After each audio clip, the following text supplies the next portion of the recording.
गुलमर्ग कश्मीर भारत के जम्मू कश्मीर का एक हिल स्टेशन है। खूबसूरती की वजह से ही इसे जमीन पर जन्नत भी कहा जाता है। और अगर आप गुलमर्ग की स्नोफॉल देखना चाहते हैं तो आपका दिसंबर से मार्च के बीच आना सही रहता है।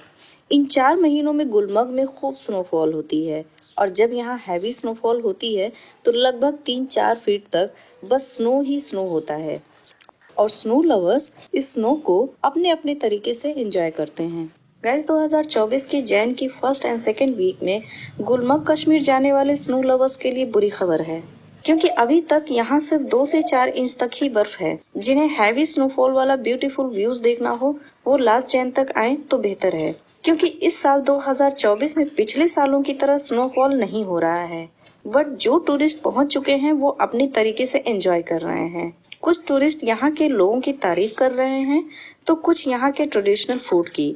सचमुच यहाँ के लोग दिल के बहुत साफ और सच्चे होते हैं। जो बोलते हैं दिल से बोलते हैं और बाहरी लोगों को सच्चे दिल से सपोर्ट भी करते हैं। लोगों के मुंह से ज्यादातर यही सुनने को मिलता है कि जितनी खूबसूरत ये जगह है उतने ही खूबसूरत यहाँ के लोग हैं। लेकिन इस बार पहली बार ये हुआ है कि अभी तक हैवी स्नोफॉल नहीं हुआ है। जब यहाँ पर बर्फ पड़ती है तो टूरिस्ट ज्यादा से ज्यादा आते हैं, जिससे यहाँ के लोगों के रोजगार पर भारी असर पड़ा। जब बर्फ ही नहीं पड़ी, गुलमर्ग में बर्फ नहीं है तो गेम्स कहाँ से शुरू हो जाएगी। सीधी सी बात है, इसका असर एक तो टूरिस्ट ना आने से, एक तो यहाँ के बेरोजगार नौजवान जो है उनका रोजगार भी मुतासिर हो रहा है। टूरिस्ट के साथ साथ यहाँ के मुकामी लोग भी काफी डिसअपॉइंट हुए हैं। लोकल लोगों का मानना है कि ऐसा पोल्यूशन की वजह से हुआ है। एक साहब का तो कहना है कि मैंने अपनी 40-50 साल की जिंदगी में पहली बार देखा कि जनवरी की शुरुआत में हैवी स्नोफॉल नहीं हुआ है। अब देखते हैं गुलमर्ग कश्मीर में कब तक हैवी स्नोफॉल होता है। जो लोग अभी गुलमर्ग नहीं पहुंचे हैं उनके लिए वहां के लोग वीडियोस और न्यूज के जरिए मैसेज सेंड कर रहे हैं कि अभी यहाँ हैवी स्नोफॉल नहीं हो रही है, आप लोग अच्छे से एंजॉय करने के लिए लास्ट जैन तक आए। हमारी यही विश है कि आप जब भी गुलमर्ग आए खूब एंजॉय करें। गैस गुलमर्ग का नजदीकी हवाई अड्डा श्रीनगर हवाई अड्डा है, जो शहर से सिर्फ 56 किलोमीटर दूरी पर है। गुलमर्ग कश्मीर तक आसानी से पहुंचने के लिए कोई प्रीपेड कैब या शेयर टैक्सी का फायदा उठाया जा सकता है। गुलमर्ग का मतलब होता है मिडो ऑफ फ्लावर्स, फूलों वाला घास का मैदान। यह जगह बॉलीवुड के लिए तो बहुत ही खास है। यहाँ बहुत सी फिल्मों की शूटिंग हुई है और अक्सर होती रहती है। हर साल यहाँ लाखों की तादाद में टूरिस्ट आते रहते हैं। बर्फ से ढकी चोटियां, देवदार और चीड़ के ऊंचे ऊंचे पेड़ अक्सर लोगों को अपनी तरफ मुतवज्जह करते हैं।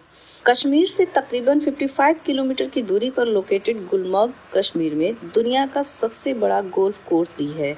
यहाँ का गोल्फ कोर्स काफी बड़ा एरिया है। इसके अलावा यहाँ मुल्क का सबसे बड़ा स्काई रिजॉर्ट भी है। गुलमर्ग कश्मीर में मोस्टली टूरिस्ट विंटर में ही आते हैं और वो भी इतने ज्यादा टूरिस्ट आते हैं कि ये इंडिया की सबसे पॉपुलर स्नो डेस्टिनेशन है। और इसकी पॉपुलैरिटी का रीजन है गुलमर्ग गोंडोला, और जो वर्ल्ड की हाईएस्ट गोंडोलाज में से एक है। और जब हैवी स्नोफॉल होती है तो यहाँ का गोल्फ कोर्स काफी बड़ा एरिया होने की वजह से जहाँ तक नजर जाती है बस सफेद चादर सी बर्फ ही बर्फ और चारों तरफ पहाड़ों से घिरा हुआ एरिया। पता लगाना मुश्किल होता है कि पहाड़ कौन से हैं और बादल कौन से। वैसे स्नो लोकेशन तो आपने बहुत देखी होगी, बट गुलमर्ग तो सच अ ह्यूज एरिया। यहाँ पर लगभग हर टूरिस्ट आकर यही कहता है, सच में यहाँ आकर एक अलग ही फील है, एक अलग ही वाइब है। पीर पंजाल के ये खूबसूरत माउंटेन इस जगह को और भी खूबसूरत बना देते हैं। और इस रेंज की ये पीक है अपर्वत पीक, जहाँ तक जाती है गोंडोला, जो आपको 8,000 फीट की हाइट से लेकर जाती है 14,000 फीट की हाइट तक, वो भी सिर्फ 10 मिनट में।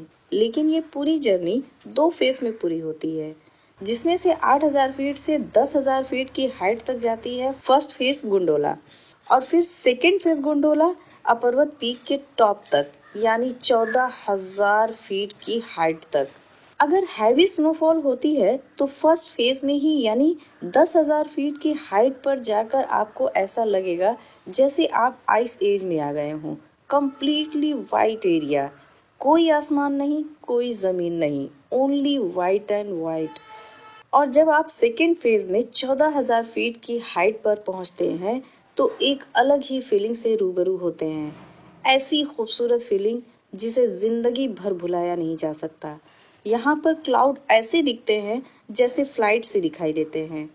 यहाँ चलते हुए ऐसा लगता है कि ये दुनिया की छत है। It's amazing. बस आपको इस बात का ख्याल रखना है कि यहाँ आपको माउंटेन सिकनेस ना हो, इसलिए बहुत ज़्यादा वक्त तक आप यहाँ ना रुकें, वरना आप ब्रीथलेस हो सकते हैं। या फिर आप यहाँ के ब्यूटीफुल व्यूज़ को देर तक एंजॉय करना चाहें तो आपके पास ऑक्सीजन का स्टोरेज हो, वरना मज़ा सज़ा में भी बदल सकता है। तो गाइस, स्वस्थ रहें, stay healthy, stay safe. Thanks for watching.